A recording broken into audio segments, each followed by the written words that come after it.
Hello, I'm Dr. Michael Fitzpatrick, and for the past 26 years, I've had the privilege of serving as the Superintendent Director of the Blackstone Valley Regional School District.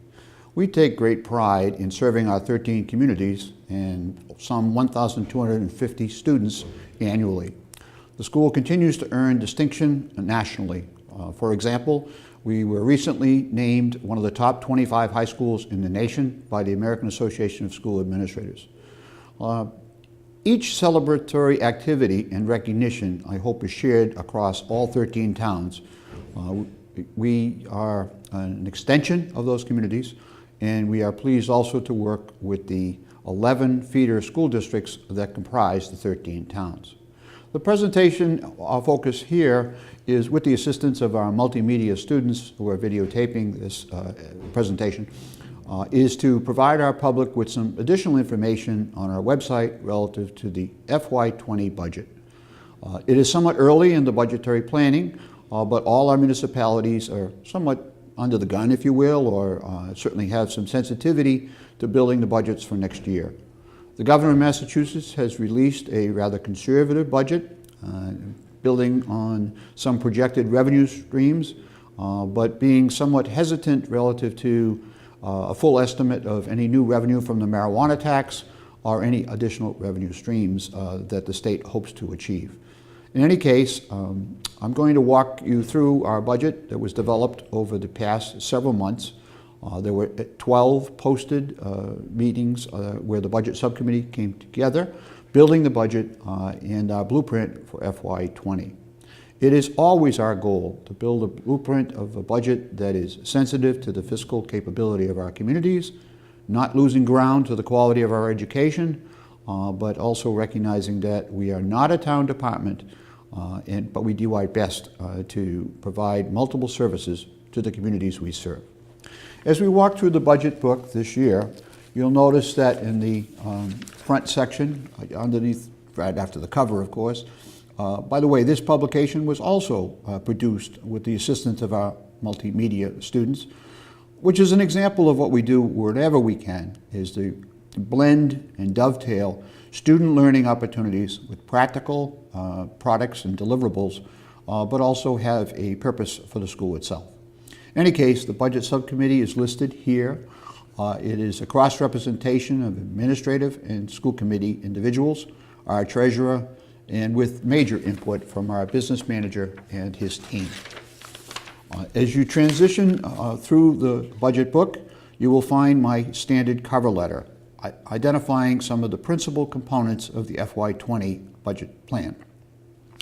The letter will, in fact, when you have an opportunity to review it online or in a print version, focuses on the fact that the district will avoid any further bond or debt obligation of our communities. We will do what we've done in the past with cooperation from the Mass School Building Authority and repair the next section of our 54-year-old roof through self-funding. We were able to do that because we sold some gifted property. It's one-time money, but we'll use the one-time money coupled with additional money that we received previously from reimbursement from previous self-funded projects, put those two together, and we have submitted a comprehensive proposal to the state for their approval, which we hope to hear from the next few months, relative to 53% reimbursement of the next roof repair project. By receiving the 53% reimbursement, what we actually do is get a $1.53 spending capacity for every dollar we have. We could not do these things without the support of the 13 towns. In all the fundraising we do, and I'm going to highlight some of those in my comments here, we recognize that few agencies, few foundation groups, few grant entities, and/or the state would be less likely to support the request we make if they didn't witness the seed or the foundation investment made by our towns. My cover letter also talks about the cooperation between our Teachers Association as our primary bargaining union and the school committee, and also assistance from our insurance providers. Our primary health insurance provider for staff is Harvard Pilgrim. We negotiated with the help of all parties coming together greater sensitivity to wellness techniques, and were successful in negotiating with Harvard Pilgrim a zero increase in the health benefits, which of course is a big help as we were able to whittle down our request for dollars for FY20. In addition, you'll see that we take great pride in raising outside money and competing for competitive funds and grants where those grants and investments outside external resources match or dovetail our mission. The next section in our budget book is what is often referred to by our 126 Finance Committee members, kind of the revenue page. The revenue page is rather lean because the state governor's numbers were particularly conservative, as I mentioned earlier, in that the governor's Chapter 70 base aid actually includes a mere $20 more per student for Valley Tech, and frankly, some 150 or more school systems in the state of Massachusetts. Last year, we projected $30 base aid increase in what is known as Chapter 70. We are optimistic, and we have used the $30 more per student in our projections and forecasting for our budgetary plan. In addition, a major funding stream for us is regional transportation, also known as Chapter 71. Those two categories are highlighted on the front section of the revenue sheet. We are projecting our regional school transportation. We are entitled to significantly greater reimbursement because we have a regional system encompassing 13 communities. We are projecting a 70% reimbursement and have identified the dollars matched with that. The total budget increase is a 3.53% increase. We have been working with our 13 town managers throughout this process and will continue to communicate with them. We value their role in this, and we are certainly respectful, sensitive, and we do our best to provide them with information. On the back side of the revenue sheet is our standard use of self-funding excess and deficiency money certified by the Department of Revenue. This is our plan to utilize $225,000 to reduce the assessments and another $25,000 to reduce assessment from additional money we received from the state last year over and above that which we projected. The school committee feels that it should continually step forward in easing the burden and responsibility where possible, but limited to our financial capabilities. It's interesting to note that a number of other regional schools, and there are roughly 80 in Massachusetts, have followed suit with this plan to utilize some of their excess and deficient money to reduce their assessments. The next section of the budget book, which will be highlighted for you, is in fact the town-by-town breakout. The state of Massachusetts, since 1993, has had a process of looking at the ability of each community ability to pay. And that's true of all 351 cities and towns in Massachusetts.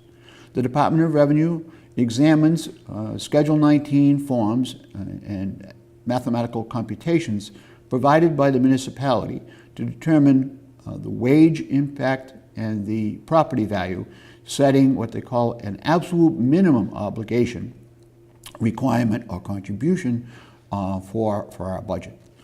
That is detailed here, and that is something that is downloaded by each of our agents across the 13 towns, because that information is available from the government website. Next section of our budget book is in fact the previously authorized and unanimously authorized $36 million expansion now finds itself about 15, 16 years deep in the 20-year bond. The remaining bond obligation for targeted for FY20 is highlighted here, and of course is built into the budgetary plans. These numbers would not come as a surprise to our towns because they've watched the entire schedule. It is noteworthy that after 10 years of the 20-year bond previously approved, that we refinanced in order to secure a more advantageous interest rate, and we were able to reduce the obligation for all towns. The next sections of the budget book actually walk anyone through the specific sections that comprise the 3.53% total increase.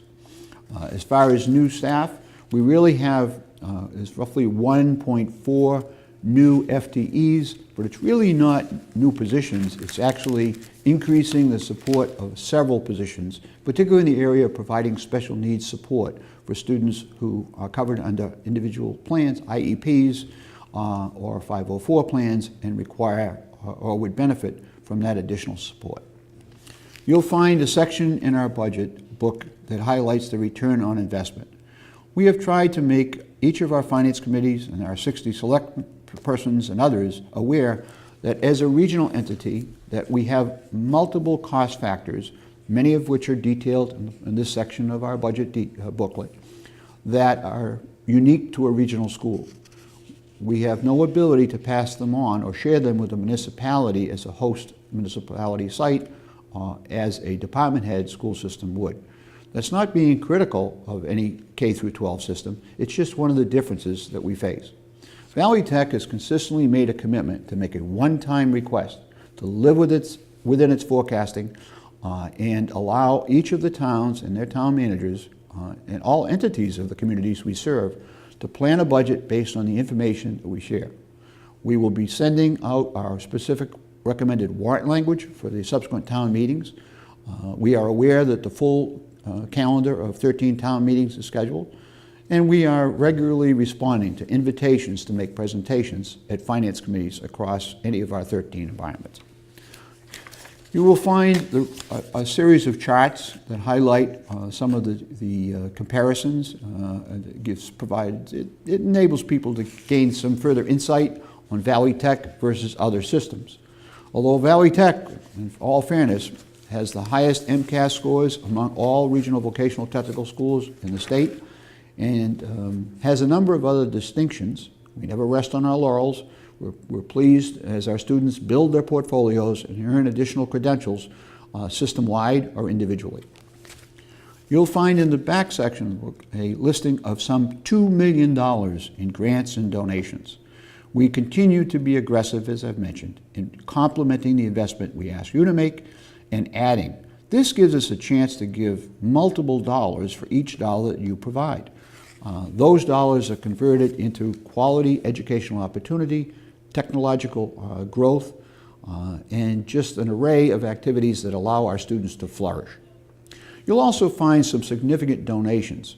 Two companies in particular recently relocated from central Massachusetts, I believe in both cases to Texas, and they made us aware that their new furniture was not going to move with them and gave us an opportunity to access that furniture.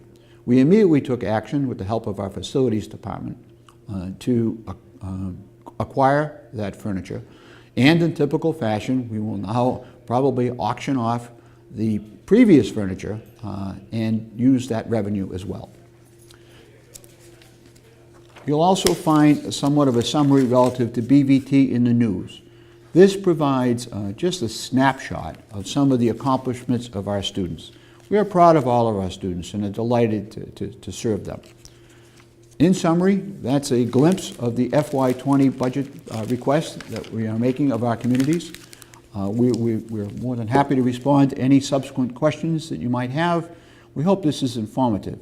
Transparency is something which we recognize as a need. We're eager to share with you what happens at Valley Tech every day, and we thank you for your previous support. Thank you.